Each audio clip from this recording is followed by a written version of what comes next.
Hey everybody, it's Dave Dugdale, learningvideo.com. So I don't even know what the results are. I just shot these, and what I'm gonna do is be comparing the 16-70 that I just got in. It's an f4 lens. It's a Sony, I guess you could say, Zeiss Sony branded. And then I got the 18-105 f4, the G, whatever G stands for, gold. Before there, I guess it was one of their best before the G Master. All right, so I tried to fill these. I did these, I was very accurate on the focus, but I didn't fill the frame exactly. But anyway, these overlap quite a bit, and I'm wondering to myself, do I keep both of these, or do I just keep the 16-70 that I just bought? Kind of hoping the 16-70 is better. I've heard some problems about it being sharp on one side and not sharp on the other. So let's zoom in and let's take a look at these. All right, so there's lining up pretty good. That's good. Exposure wise, I just tried to get the histogram close, so you might see some differences here. Mostly looking for sharpness and some contrast. Boy, I would almost say that the 16-70, and this is shot at 18, so the 16-70, or I should say the 18-105, I wanted to match those up, so I shot these both at 18 and the wide end, so they matched.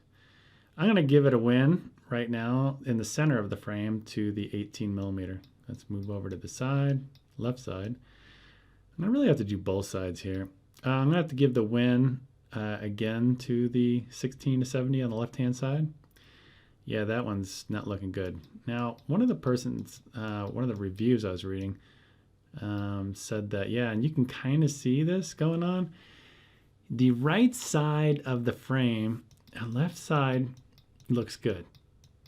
I would call that decent. But when you go to the right side, it doesn't look as decent. It's almost, I wouldn't call it a tie. I would call this definitely a win. Maybe this lens is doing it as well. It's decentered. Yeah, it's about the same there. All right, so that's pretty much it for the first one. All right, now we're at f8, still at 18mm for both. F8, I would call it a win again to the 16-70. Go to the left side, a win. I'm gonna go faster here. Right side, sort of a win. To me, it seems like the left side is clear. Next up is f22 at 18mm. I'm guessing both of these are going to be somewhat blurry. And sure enough, man, yeah, contrast goes way down to f22. I'd call it a tie. Let's take a look on the side here. Yeah, I call that pretty much a tie. Wasn't expecting much here. Yeah, I call it a tie. All right, moving on. We've got around 35mm. This one I screwed up a little bit. It's at 36. I thought I got that right. Anyway, close enough. They're both at f4 at 35mm. Let's zoom in. All right, they're both loaded. I'd call this kind of I'm gonna call it a win on the left side, 16-70, which is good. The lens, definitely a win on the left side at f4. Yeah, I'd almost call it a tie on the right side.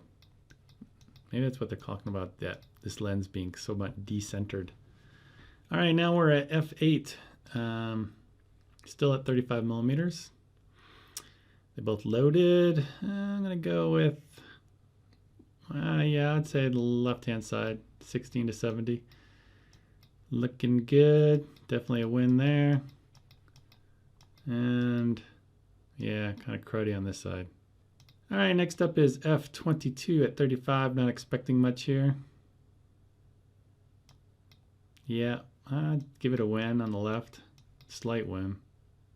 Yeah, cruddy. About all I need to see here. All right, now we're at 70mm. This will be interesting. Let's go ahead and take a look. f4. Interesting. That's kind of what I thought. I thought I heard this. This is not the best part of the lens. Always zoomed in on the 16-70, and it sure looks like it. I definitely give the win f4 to the 18-105. So if I'm gonna use this lens a lot, I might want to pick up my 70-200 rather than using this lens when I'm shooting at 70. That's kind of a bummer. All right, now we are at f8 at 70 millimeters. Come on, 16-75, sharpen up. And better, not as bad, but I'd still give the win to the 18-105. Yeah, definitely on the side too. Yeah, on that side too. All right, now we're at f22 at 70 millimeters. Ah, this is interesting. The 16-70 makes a comeback. Yeah, looks a lot better than the other one. You might be asking, well, Dave, why don't you do 5.6, f16, some of those as well? I'm just too lazy. This is just a test for me. And you know, I've done these tests so many times. Every time I buy a new lens, I usually like to compare it to what I've got. Usually, if you look at f4, f8, f22, you'll get a pretty good idea what's going on. You're always going to have one lens that's going to do slightly better than another. One of the things I really didn't look at, which I guess I could do right now. Let me see. Let's do, I guess, 35 millimeters. There's so much lens correction going on in these lenses. Here's f4 at 35 millimeters. Now let's see if I can find this one. Should be about right. Maybe it's this one. Okay. Yeah, in terms of vignetting, I'm not seeing much between these two. Again, I didn't expose them exactly the same, so it's not really a fair test here, but there's a lot of lens correction going on. And I know for a fact that the good old 18-105 has a ton of barrel correction going on, which is very interesting. So, you know what? I'm going to do one more test. Hold on, I'll be right back. All right, just to spice things up, I threw in the RX100 Mark V. I just got the camera in. I remember this camera had really, really sharp lens. I was like, man, I was just amazed. Especially when I was shooting 4K, I was like, wow. So I wanted to kind of see what's going on here. So this number, the 25.7 that you see up here, that's actually a 70 millimeter equivalent. So we're going to start at f4, 70 millimeters. I'm not going to run through all of them, but I'm just kind of curious here. Let's take a look. Wow. Yeah, that's kind of what I was seeing. Look at that. The RX100 just blowing the doors off of the 16-70 at 70. We knew that that was the weakest part of that lens. But yeah, and again, you know, this is a 1-inch sensor, so the RX100. But wow, it's just blowing contrast, everything, blowing the doors off of it. Yeah, wow. Yes, they're both f8 at 70. And let's zoom in. Again, wow. Okay, so enough with that one. We know that the 16-70 is kind of weak at that one. So let's go to that around 35 millimeters. Okay, now we're at 35 f4 for both. Again, RX100 is on the right. 16-70 is on the left. Oh boy. I don't know if I screwed that up or something, but now, wow, that doesn't look good. Maybe I screwed that up. That one I'm going to say I'm going to have to do a redo on. Bummer. Bummer, bummer, bummer. I'll tell you what, let's, let me see, because I was trying to refocus on every single one. Let's try f8. Oh, there we go. I knew it. I knew it. I screwed that focus up. Look at that. So we got, interesting. Again, the RX100. What a lens that thing has on it. Incredible. Beating the pants off this like $1,000 lens on the left side. Again, it's a 1-inch sensor, so you'd think a lot of stuff would be in focus, but that's f4. And it's not really apples to apples because, you know, this thing goes down to like f1.8. Let me look at the lens.